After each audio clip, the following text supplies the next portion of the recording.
everybody, welcome back live at Drew's House, Joppa Afternoon Drive. Hope you're all doing well out there, enjoying the fall. Fall happens to be one of those times where it's a sports bonanza. Everything comes together right now, and who better than to bring on board today? Back to the show, Bill Burt, executive sports editor of the Eagle Tribune. How are you, my man? What's going on? Doing well. In fact, we're also in the Newburyport News, which is right down the street here. One of my favorite towns in America. Newburyport. Love it. Great. And that is not just because you're sitting in Newburyport right now. No. I pop in. So it's funny. I went to my 45th reunion down at Quincy High School. Oh, okay. So I grew up for the most part in Quincy, and I've been away since I went to Merrimack College. Yep. Left there in '79. So since fall of '79, I've been north of Boston. Mostly North Andover, Wakefield, but I've always either worked or lived in North Andover from college. And I was telling people I'm still an ocean guy. I grew up on a little peninsula called Germantown, part of Quincy, and it still resonates with me. It's part of who I am to the core. I don't. Lakes are okay. Yep. I need the ocean. That's why I love this place. I hear you. Beautiful walking city too. Yes. I love the Newburyport as well. Sometimes I feel like when you spend a lot of time here, you might take it for granted a little bit. So it's a nice way to start the show. I appreciate that from you. Sure. So Bill, it's a busy time of year. I know you were at Gillette Stadium this past weekend. I'm sorry for that for you. That was not a pretty. Sorry for my loss. Sorry, I was going to say it that way, but man, that was rough. That was a rough game from your New England Patriots. Huh? Yeah, very expected though. The Patriots can't score. They look, going back to the opener against Cincinnati, I was sort of saying, is this, I was wrong about this team. Yeah. They were tough. They created turnovers. They ran the football. Jacoby Brissett. I've done that myself. Didn't do anything historic in that opener, but that was one of the cleanest, best football games I'd seen in a couple of years, even with Bill Belichick here. And so expectations changes. Robert Kraft, who gave the game ball in the locker room to Gerard Mayo, said, geez, everything's changed now, I think. You set a higher bar. Well, they had a good game the week after, and it's literally now they are who we thought they were. Yes. And I was not shocked at all about the game on Sunday. In fact, I expected it. Unless other than they took a shot on, which I thought might have happened by now, on Drake May. But it was bad football. To be honest with you, I think there's a lot of bad football. Yeah. I think quarterbacking and coaching are void right now in the NFL. Separate story for another day. But Patriots they're struggling, and there's not a lot of hope. That's really what you look for. Yeah. And there's maybe one guy that can do that. I'm not even sure he can, and we're going to probably find out in the next day or two. But what is the vibe at Gillette? Because you were there this weekend. Is it when you say there's not a lot of hope? I kind of get that feeling just by the buzz in the place. Mm-hmm. It seems like I look around. It seems like there's a lot of empty seats. I know they technically sell the place out, but it's not packed to the gills like it used to be. So I will say the crowd was pretty good. It's not the old school Gronk, Edelman, Brady Patriots. Yeah. It ain't that. But it was, I will say, we got to the fourth quarter, third down. They play I forget what that boom. Oh, yeah. But the crowd was up, and I was sort of pleasantly surprised. It was an awful game, but it was coming down to the end like most awful games do. Yeah.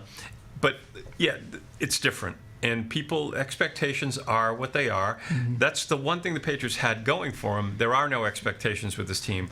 But when you're not even, it looks like they're not even trying to win. Jacoby Brissett, great guy, but he's a backup quarterback. He was a backup quarterback. He is a backup quarterback. And when you just can't move the football, you can't throw it downfield, there's really nothing you can hang your hat on that we've seen other than tough, created a few turnovers against Cincinnati, a little more offense the second day. Defense is solid. I will say, the one thing we're going to talk about with the Patriots, they've lost a lot of key players to injuries. Sure. 4 on defense. The center, David Andrews, that's a big loss on offense. So and we learned we lost a guy to something else too. Yes. Well, he was allegedly injured, but we find out it was a Saturday night that he was out. Obviously, and that was late. So I don't know what the hell he was Well, I doing. think did they say Saturday morning? Because I would assume that would mean Oh, Friday, sorry. Friday Purpose, night, right? Yeah, you know what? You're right. You're right. But but it was a Saturday, right? Still, I mean, it's a game day weekend. I'm surprised. And he's honestly he was one of my favorite players to go to. I've heard a lot of people say that, actually. Tough guy, plays the game right, and I was sort of surprised he came back to the team. Then again, you're older, you're a little broken physically, but so there's a lot of things going on with this team. And if I go back to when Gerard Mayo was hired, it was like this sort of coronation, a lot of good feeling. New Patriots, the players get a bigger role. They're going to be kinder and gentler. We're going to get more information. And we've got literally, this is worse football than we've ever seen, literally for 30 plus years since I've been covering the team. Coworker of mine said, it seems like Mayo is kind of reverting back to Belichick a little bit. He's not enjoying the answers, like he's not giving the nice, calm, friendly answers like he was in week 1 and 2. We're going to, look, I said this before the season started. We will find out about Gerard Mayo not when they're doing well. Again, I was shocked after the first 2 games. I did not think they would be like that. Disciplined, really. Yeah. And they've basically fallen apart. But what is Gerard Mayo going to be like when this team is struggling, when the nice guy thing, the players coach thing doesn't work? Right. And right now it's not working. I know there was a report of someone that worked for Patriots.com and said, or the Patriots magazine, that that there's a mutiny going on. That's a strong word, but there's rumblings, and it's natural when one side of the ball cannot play, the other side gets frustrated. The other side's playing pretty well. I'm not going to say the defense has played great, but it's playing okay, and frustration out there, and that's what's happening. How is he going to handle it? Because that was Belichick. If we go among the great things Belichick did, and there's a long list, but one of them was when bleep was hitting the fan, he had a way of getting them past it. Yeah. And that's what coaching is nowadays. It's not X's and O's. You got a coordinator's handle on that stuff because he doesn't call the plays, which I like. I'd rather have a head coach. I don't like these offensive coordinators also coaching the team. Most of them fall apart other than Andy Reid, but he's got the all-time great quarterback, an all-time great in Patrick Mahomes. So Gerard Mayo, we're going to find out about Gerard Mayo over the next 3 or 4 weeks. Not about wins and losses. Can he keep this team together? I'll even go back to the San Francisco game. The one thing about San Francisco loss, which was a bad loss, but they kept hitting. They played hard.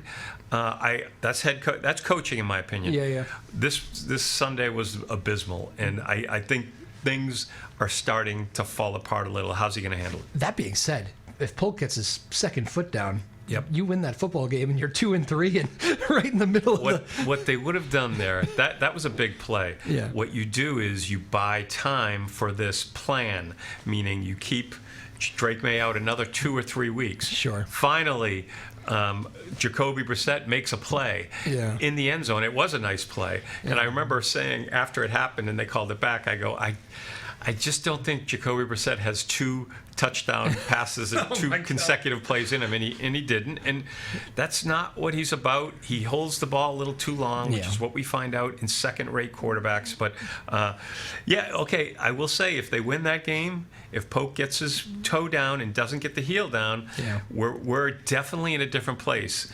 But that's the way it is. That's the way in pro it is. sports. It's about winning and losing. So I don't know. I was more intrigued by, there were 2 things that struck me about the game. Polk after the game, after looking at the highlight of the play, he was raised arms in the air. And I didn't know. I thought it was a catch. Yeah. But in the end zone, you continue it. The heel is part of the, unfortunately, and he didn't know that. Yeah. And that's quite. I'm with you. I'm a sports writer. I thought the same thing. I probably should have known it, but I didn't. Yeah. Why didn't he know it? Yeah. He should know that. So why is he complaining? He didn't even know the rule. Yeah. Then we go to another area. Christian Gonzalez had an interception earlier. Did a rock solid, if not very good job on one of the great wide receivers in the game, Tyreek Hill. And he intercepts a ball in the end zone, and then has it batted out. Well, why did he have it batted out? He said, yeah, I was looking upfield and realized, and so no, you don't look upfield. You catch the ball, you bring it in, you get tackled. That would have taken a field goal off. That probably changed the game as well. They kick the field goal, they end up winning, and things changed. You get 3, we don't get 3. Next thing you know, Patriots maybe steal that game. Little things like that. That's coaching. Those are coaching plays. Yeah. Christian Gonzalez, he did say afterwards, I should have done it, but I don't know why he didn't do it to begin with. Yeah. It's week 5, right? That's an eternity in the NFL. It's a lot. It is. Yeah. It is. It's 5 weeks, and you sort of understand who the team is. Look, around the NFL, I said quarterbacking and coaching. There's one team that has that high above everyone else, and it's the Kansas City Chiefs. Yeah. I think who's second is the team in Baltimore, who's going to be scary. He looks like he's on a mission. Lamar Jackson. I've been sort of, I don't want to say anti-Lamar Jackson, but I think he's too focused on running the football. Yeah. He made plays, and that was a great comeback in Cincinnati for a team that desperately needed the win. Yep. I mean, their season, talk about a season blowing away. Yeah. Coaching and quarterbacking, and we got one team that hasn't even played great, but they're 5-0. Yeah, no doubt about that. Again, Bill Burt joining us. He was at Gillette the other day for that. One more Patriots one before I want to touch on a couple other things, but I know you're around this team. What is the Drake May vibe you get from him? You feel good about that? Yes, I get both sides of it. I understand he's really played 2 seasons in college. Mm-hmm. Jaden Daniels played 5 seasons, and including the COVID year. Older guy, more experience, played in the SEC, yep, which is pro football. Sure. Yeah. And so Drake May's still a kid, and Drake May's didn't play in the big bowl games. Drake May's last college game, he looked awful against North Carolina State. I don't think we're going to mention North Carolina State's defense when we're talking about the 85 Bears. Sure. But so I get that, but you draft a guy 3rd overall. You have to be creative. You run the football. The one thing is that's why Jacoby Brissett has really been a failure. They've run the ball well, yeah, and they have nothing to show for it. When you run the ball well, you're supposed to have play action. You fake the run, guys are wide open. Mm-hmm. It's not working. I will say that Drake May's better. He's a kid. He's probably going to break down when the rush comes in, but he showed signs, and I use that word signs in preseason where I go, whoa, yeah, okay, stepped up, made a pass. One was called back, but it was a touchdown. Another play, a couple nice, again, move. It's not about speed, it's movement in the pocket, and when a guy's open, you have to hit him. Yeah. And maybe you throw it behind him a few times, but here's the deal. This wasn't going to last much longer. Again, Pope catches that ball, they win the game. We get a few weeks to breathe. They have a few weeks to breathe. I think the fear is the offensive line isn't great. Yeah. I will say I do think the Patriots personnel people semi-failed in a lot of areas. They did not add a lot of talent. There was some cap room. Offensive line, in my opinion, should have been the first thing they focused on after drafting him. It's what the Patriots did when they drafted Drew Bledsoe. And I bring this up about Bill Parcells. I bring his name up a lot. People are sick of it. Yeah. But when the year before Bill Parcells arrived, they were 2nd worst team in the NFL in sacks allowed, 65. Yep. His first year, 1st in the league, allowing 23 or 25. The point is, that was his focal point. Protect Bledsoe. Don't ask too much of him. I don't know if they're going to be able to protect Drake May. That's the one fear. Gotcha. So you see the raw skill there. You really don't have any doubt about that. But how about the way he carries himself? Have you got a feel for that, being in the locker room, walking out on the field, all that behind-the-scenes stuff? Yeah, look, he said all the right things. Yep. He's got a great personality, very well liked. He's smiling all the time, but we'll see. We'll see what happens. I mean, his first game he came in, I should have thrown an interception when he came in during the end of I think the 3rd game, but it doesn't matter. What he's going to do is they're going to have to create a boring offense, and we're just going to have to see some semblance of big plays. If you go back to Brady's first year as a player here, that was his 2nd year. Yep. He had gone 5 years at Michigan, 1 as a redshirt. He was an older kid and learned under Bledsoe, learned under Belichick. Yep. So This is not. We're learning under Gerard Mayo, and we're learning under Jacoby Brissett. It's different, and he's only a kid, just turned 22. It's young. It's young. So isn't it is young, Yeah. and he's the only guy drafted in the top 10 over the last 8 years that hasn't literally been playing by the third or fourth game. Yeah. So we're going to see. He's better. I'm just not sure he's going to be able to handle the hell he's going to see. All right, fair enough. There's your Patriots take right there. Can we give Newburyport football, by the way, get the first win of the year the other night? That's good. Listen, this area, for the most part, and I go back because I lived in North Andover a bunch of years in the Cape Ann League. They're now in the MVC. Newburyport's good at everything usually. Yeah. And they are usually good at football. So good to finally get a win. They schedule tough. Yeah, they schedule tough. They lose. Like my son went to St. John's Prep. They There you lose go, some yeah. kids to St. John's Prep. Some of the top talent. Sure. But baseball's a big time sport here. Girls sports are all good. So big fan of Newburyport High. I know you are I know you're a big baseball guy. Obviously, how's your son doing? Still in minors. Yeah. We're still with the Yankees. Free agency. His contract is up, but anything could happen. Yeah. In fact, he was at the 2 games in Yankee Stadium with a couple other minor league buddies. Nice. He's got 3 or 4 of his best friends are on the Yankees, and a couple other guys. One on the San Diego Padres, 2 on the Detroit Tigers, and another couple on the Brewers. So he had a lot of guys in the playoffs, and all of them former Yankees for the most Gotcha. part, except one he went to school with at Northeastern. So, yeah, tough sport, man. It is. What's his Tough name again? Sorry. sport. Max Burt. Max Burt. All right, yeah. I love it when Dad posts the home run balls there and stuff. Once in a while, yeah, he got ESPN top 10 Sports Center top 10 no of the play. kidding. He jumped over the catcher and did a flip and tagged home, and he was so that was a nice little Nice. kid. I was at the game. It was up in Binghamton. I'll shoot out and sneak out because I can work on the road a little bit if I'm not covering games. Absolutely. It's that time of year. You get the laptop in here. I love that. That's like It's work, man. as sports I'm always writer as it working. gets. I love it. My wife doesn't like it, but I'm always working. I hear. Trust me, I hear that. Does he still love the? Because I had a few buddies who did the. One went to BC and made a minor league run and stopped after a few. But I remember having a good conversation with him, and he said, remember telling me, he's like, you really got to love the game because it is, a lot of it can be a grind, and I'm sure you guys know that more than Grind. any family. That's the word. Yeah. And I hate to overuse it, but it is a grind. Mental, probably as much as physical, but physical too. It's 6 months. It's 6 days a week. It's lifting during the season, 2 or 3 days a week. It's, the buses, it's different now. They do the 6-game. COVID, there's one good thing about baseball and COVID, at least minor league baseball. You travel and you don't go 3 games. You do 6 in one place. Gotcha. And so sometimes you're home for 2 weeks straight. Sometimes you might be on the road. Did they But you're- keep that from COVID? Did they keep it? They kept it. Oh, yeah. they did? No kidding. Okay. So all minor leagues from the top to bottom, you're 6 days playing. So it's Tuesday to Sunday for the most part. Wow. Okay. Yeah, that makes sense. So that was just one of those things they realized worked in COVID and said, let's keep Saves doing on travel, and players rather stay in one place for 6 days rather than 3 days, hop in a hotel, and it's overnight and all that stuff. Makes complete sense. I feel like, especially with the Red Sox doing what they're doing right now, which is not good. We don't have to. I think we've probably done enough shows where we get on the ownership, so we don't have to do that. Red Sox are done, but we have a lot of negativity during the baseball season this year.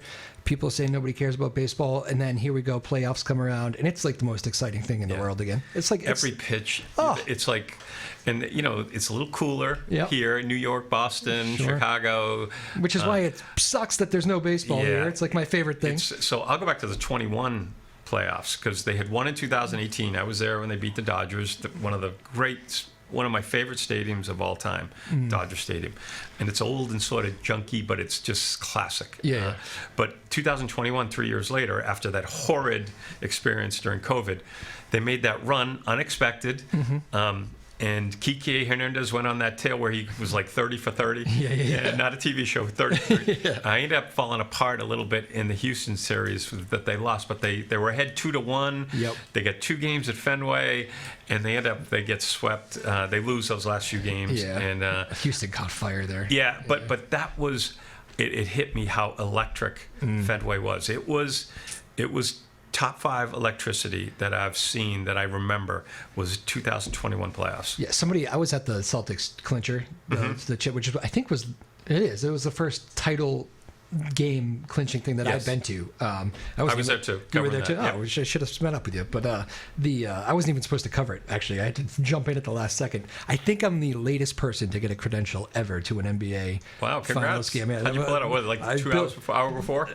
Yeah, I was on the streets. I was like telling my boss, who was working hard for me, Bill Flaherty, was trying to get us in, and I'm like, you know what, Bill, don't kill yourself. Like, if I have to just do the Nat sound thing outside the building, I'll talk to fans. Whatever, I'll stay for the game out here in Boston and make myself. I'll be fine, as a good employee would do, right? And he calls me, probably like you said, 2 hours. Within 2 hours, he says, "Hey, can you go find a white wall and take a picture of yourself?" Which is what they were going to use for Sent the photo. And sent the photo to him. Next thing I know, I got an email and I'm in. Wow, congrats. So I've never heard of that. I know. Well, I would have gone home. I think I was probably close. No, I think It was Game 7. You got the... Yeah. Oh, no, it was not Game 7. No, it was a clincher. The right. clincher, yeah. You kind of felt like it was going to be Game 5, right. Be the one though. And yeah, so that was my story that night. But I guess back to my Red Sox point, as loud as that place was, and as partying as that place was, and just celebratory final, whole fourth quarter was one big party, right? I still have never, like Fenway Park for me, it doesn't get more electric than that in a big moment. I can't think of anything else. Yeah, 2007 was awesome. The Yankees series was incredible. I was not at Game 6 or 7 in Yankee Stadium, but I was at Game 5 with Game 4 when Dave Roberts stole the base. Oh, you were at the Steelers. That was that game, off of Mariano Rivera. I was at the game the next year when Mariano opening day when Mariano got the standing one. So I got some all-time great moments. One was Bork taking his jersey off, giving it to Esposito. That's chills. I still get chills when I see it and think about it. A standing ovation for Mariano Rivera, who took it like a hero, clapped, and it was very funny. That was a good baseball moment. But you mentioned baseball. That's baseball. Yesterday San Diego, I forget the left fielder steals the ball, taunts the fans. Mookie thinks he's hit a homer. Yeah. He's basically, and then Mookie, who's struggling. So if anyone needed a homer, it's Mookie. And the guy played with the fans a little. Baseball. I love that stuff. It's like, and when the intensity is just at that 10 level, it's just things happen in baseball. You're right. When there's so much importance on every pitch. Pitch, and that's why it's great. And we look at the Red Sox this year. Yeah. They made a run. They weren't in any of these teams' leagues. They would have gotten swept. Yeah. And it would have been okay. I guess it would have been great to get the experience. But these teams are appreciably better than the Red Sox, the 8 remaining teams right now. What do you make of this ownership group? I mean, I couldn't. If you told me 20 years ago that, well, let's see, 04, if you told me 20 years ago after that first title, never mind 2 more titles to come, that this ownership would have lost the fan base, I would have said, you're crazy. They got 3 titles. 4 titles. Yeah, four titles. Yeah. 4 titles, Yeah. You're right. And what happened was, so we always say, hey, we just want one from our... No, we want more. And no, we are negative and we are demanding. Yeah. It is a demand. I think that's part of it. Things changed in 2001 when the Patriots won, and then they won again in 3, and then the Patriots won in 4. Yeah. I think, again, and the Red Sox won in 4. It was everyone rose their game and realized these fans, if we don't try to win, and I'm talking about financially, they're going to bite us. And what's happened, I think, is the Red Sox ownership has basically become more of a multinational corporation. Too much going on. Fenway Sports Group, I think, is running a lot of the show there. They're buying teams. Pittsburgh, over at Liverpool. Yep. It's great stuff, but it's. The fans don't care. Yeah. They don't care about Liverpool. No, put your money into here. So, and they wouldn't care about Liverpool if they were putting out a good product on the field. Right, and good product is they're putting together a decent product, but you got to go for it. Yeah. And I think, I was at the press conference last Monday, and I wrote about it. I just didn't get the sense of desperation that I'm feeling outside of Fenway Park. Yeah. I think they're going to sort of go for it. Sort of isn't going to be good enough. This is, you just can't hope all these young guys are going to come through, because the odds are they all look great. Yeah. All of them. They look like they could have an all-star team of 23-year-olds. But the odds are they're not going to work.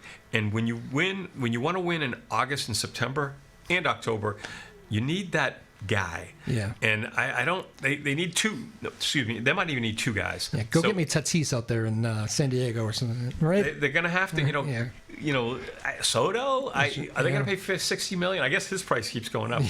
But no, they're not going to. But they need an ace, and they need a stud at number 3 or 4, right in front of or behind, Devers. So we'll see. I'd still question it. They're going to have to deal one of the young kids. They don't like it. This is Chaim Bloom's biggest fault was he loved accumulating talent. Yeah. That gave him a high, and the fans want winning. That's what gives them a high. No doubt. We lost. Red Sox Nation lost a star pitcher. I know. I think you told me off the air. You met him. Louis Tiant passed away. Yes. What do you remember about him? One of the greatest characters in Boston sports history. Like. Top 5, just a character. Kids all around New England trying to pitch like him, right? In fact, that's part of my story. We all try to emulate that. He looked out to center field, hands overhead. I don't know how he could pitch that way or throw it hard. Yeah. We all could do it. We just couldn't throw it hard. A special guy, always remained in Boston, other than, he coached down in Georgia for a little bit, junior college. But one of the kindest, nicest guys. Cruise little voice. Mikey Adams and I were chatting on my way here.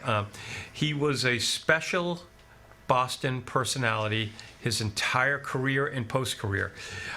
He was an all-time great. He's worthy of Hall of Fame discussion and probably deserves to go in. I mean, you compare him to the guys today. I mean, Mikey Adams was telling me 38% of his starts were complete games. Oh, wow. And 40-something shutouts. He must hate today's pitching. Well, he hated it when he talked to me. That's part of what I said. I talked to him back during COVID. Yeah. COVID had just started. This is an interesting story. I was in Fort Myers, and he was sitting on a golf cart, and I was looking for something different. And I talked to Dewey Evans about something, and I saw him alone. I walk over to him, and we chat for about 10 minutes, and he talks about how ticked off he is about the pitchers. He's working with them. They don't really listen. They're into speed and throwing it hard. And he goes, I was into control. I was into control. Command. He said, command. That's pitching, not speed. And he said, it's disappointing. And as we're talking, a woman from the Red Sox comes over. Louis, COVID is spreading. And they knew that it affected older people. I don't know how they knew that, at least what I remember. Yeah. And they wanted him to go home. And he didn't want to go. And he said, okay. So he literally left there. And we're headed back to his hotel. And I was with him because I don't know who she was. So, but he was the guy. I'll say this: I think he took more pictures with fans than any other athlete in the history of Boston sports. Maybe some wrestler did, but other than that, it would have been him. Yeah, that 75 team too. People in love. So we still. It's funny, it's part of what I'm writing about on Tiant is, our era was less about winning, more about fun and characters. And the 75 team, they finished second. We still talk about them like they won 10 in a row. But that's what, and today, my son, who was born in 96, he's saying, whoa, everyone wins. Winning, if you don't win, you stink. And no, it's like, no, that's not really what this is all about. And, they talk about Brady. Hey, which championship do you like? Oh, they're like kids. I wouldn't trade any of them. If you ask me, would I trade what I grew up watching? For the most part, I did go through the Burt era in college, sure, which was awesome. Would I trade that for championships? I don't think I would. Louis Tiant didn't win a championship. Carl Yastrzemski didn't win a championship. Jim Rice, I cherished those guys. I cherished the Bruins. The Bruins, Terry O'Reilly never won a title. That to me was as much fun as winning. Yeah. If not more. And I hate to say that. I don't want to be considered a loser because I do write about winning and we demand winners here in Boston. But Louis Tiant represented that. An era of just having fun. I get it. All that flair. It was like flair you'd never seen before on the pitcher's mound. We don't see it anymore. There's no Louis Tiants today, and they wouldn't let him happen. What are you doing with that? No, you can't do that. Throw the ball 96 miles an hour. Pedro had a little bit of that electricity, but yeah. Pedro, again, special, all-time great. Yeah. Had a little of it, but he could mean. He was a mean SOB, and one of my favorite athletes that I ever covered, though. Oh, no kidding. All right, well, that's good stuff. We covered everything. 2 winter sports teams now. They're the ones that get to save the day here. Bruins and Celtics both win the championship. Is that where you're at? I'll say this. The Celtics are the Patriots right now. Yeah. The 2000s early 2000s. You got to prove it. And, the irony is, I think people are just saying, if anyone picks against the Celtics, how dare they do that? Well, Sure. Larry Bird never won a back-to-back title, ever.